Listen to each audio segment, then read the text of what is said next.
Donc Jacques Mangon.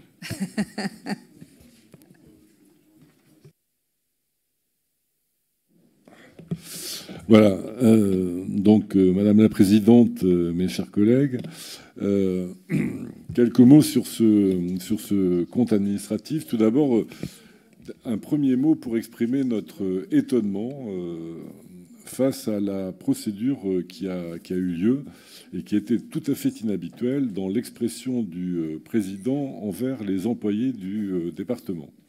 Il y a donc eu, avant la tenue de cette assemblée, une expression publique du président, au cas où certains l'auraient oublié. J'ai ici les éléments, on voit ça très clairement, envers les agents du département.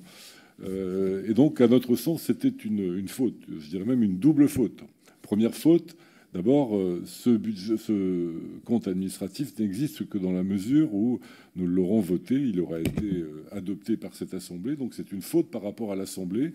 Il n'est absolument pas normal qu'on considère comme acquis un document qui ne l'est pas avant que la plénière qui doit en décider se tienne. Deuxièmement, c'était en plus une expression tout à fait insincère, parce que moi je retiens de l'expression, qui était à la fois une expression vidéo et avec une note, que les comptes du département sont à l'équilibre, et comme on va le voir dans la suite de mon propos, c'est évidemment totalement faux. Et donc c'est une double faute, une faute à la fois par rapport à l'Assemblée et une faute par rapport à la vérité des comptes. Ces comptes ne sont pas ce qu'on peut appeler à l'équilibre. Pour être franc même, pour parler clair et arrêter de tourner autour du pot, les finances du département sont dans le rouge. C'est même un rouge qui est de nature plutôt écarlate. C'est pas un rouge clair, c'est pas un rouge rosé, c'est un rouge vraiment écarlate, avec en particulier une première historique qui est tout à fait notable, aussi fâcheuse que notable. C'est que pour la première fois, nous avons une épargne nette négative. Alors c'est grave parce que ça veut dire que le fonctionnement du département ne génère plus aucun excédent, c'est-à-dire que nos dépenses excèdent nos recettes et que même nous sommes dans une situation où nous n'avons plus d'épargne, nous avons un besoin d'épargne de 7 millions d'euros. C'est un écart d'ailleurs extrêmement important par rapport aux prévisions qui avaient été celles du budget primitif 2023, puisqu'on est en gros dans un écart de l'ordre de 100 millions d'euros, ce qui est vraiment extrêmement important. Et donc cette réalité historique, il faut la traduire d'une manière plus prosaïque, plus compréhensible par ceux qui peut-être nous écoutent ou auront à nous écouter, c'est que le département ne peut plus financer ses investissements que par l'emprunt. Il n'y a plus de capacité à assurer un équilibre sain de nos investissements, c'est-à-dire avec un équilibre raisonnable entre, d'une part, l'autofinancement, c'est-à-dire l'épargne qu'on a par notre cycle d'exploitation, et puis en même temps l'endettement. On est totalement dépendant de l'endettement. Donc on rentre dans une époque qui est une époque vraiment difficile, puisque nous avons d'un côté cette situation très dégradée, avec une épargne brute négative. Nous avons du même coup une chute de l'investissement, parce qu'à l'évidence, on n'est plus capable de tenir les niveaux d'investissement du passé. Chute importante, puisque dans le cas précis, c'est de l'ordre de 70 millions d'euros, me semble-t-il.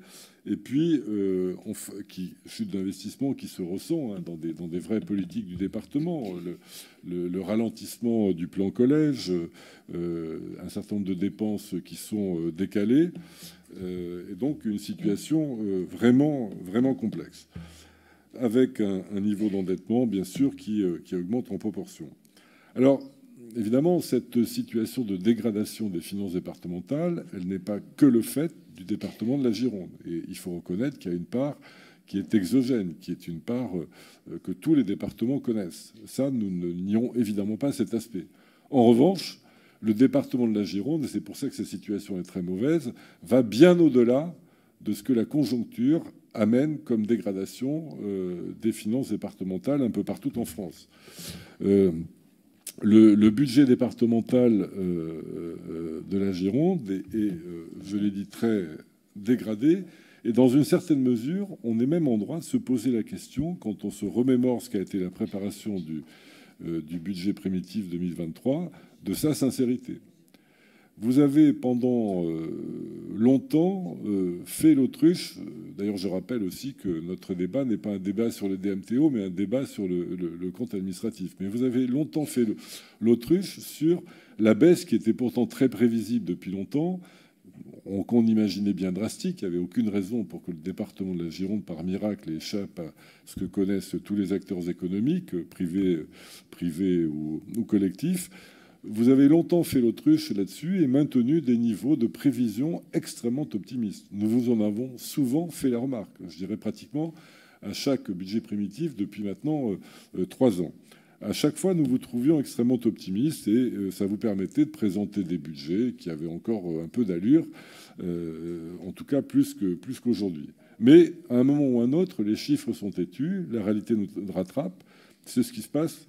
C'est ce qui se passe aujourd'hui avec ce compte administratif 2023 qui est véritablement beaucoup plus dégradé qu'on ne le redoutait à l'époque. Je rappelle que même lorsque on a débattu sur le budget primitif 2024, quand vous estimiez l'atterrissage des fameuses DMTO, eh bien, vous les estimiez à un niveau très supérieur à ce qu'il a réellement été. Vous les estimiez à 488 millions d'euros. Ils ont été de 411 millions d'euros. Donc c'est véritablement quelque chose qui, cette fois, n'est plus une erreur de prévision, mais vraiment une erreur dont on peut penser que, pour une part, elle a été choisie pour avoir une présentation plus favorable. La réalité que vit le département de la Gironde aujourd'hui, c'est que par rapport aux autres départements, nous avons au moins une année d'avance. On imaginait que la situation des départements allait être très mauvaise en 2024. Nous, en Gironde, la situation des finances départementales, elle est très mauvaise dès 2023, extrêmement mauvaise. Et donc, pourquoi l'est-elle ? Elle l'est parce qu'il n'y a pas qu'un problème de recettes, il y a un problème de gestion des dépenses. La gestion des dépenses de fonctionnement du département n'est pas bonne, n'est pas adaptée. N'a pas fait preuve de la prévision qu'on était en droit d'attendre au vu de cette fameuse dégradation d'une de nos principales ressources. Elle a été impécunieuse. Nous avons chanté pendant l'été. Nous avons chanté pendant l'été, monsieur le vice-président, il faut bien le dire. Et ça, nous l'avons fait pendant au moins 2 ans.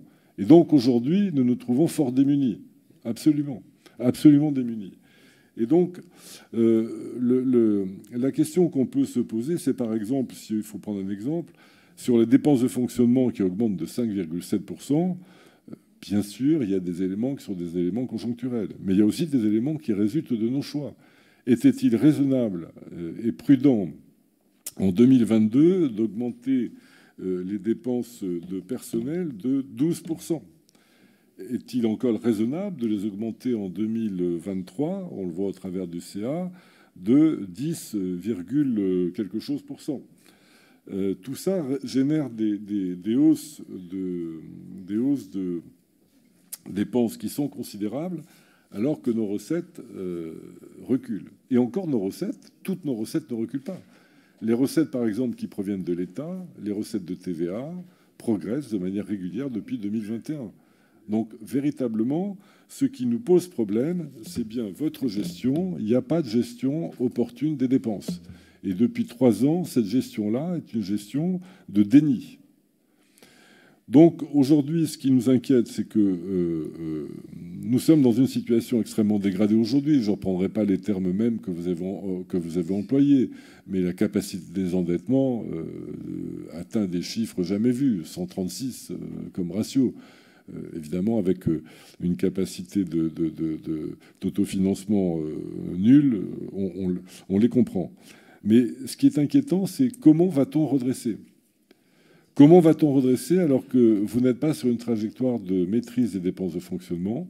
Comment va-t-on redresser alors que de plus en plus on commence à augmenter notre endettement dans des proportions importantes ? On approche du milliard pour ce qui est de la dette du département, ce qui était un cap symbolique qui se déroule devant nous.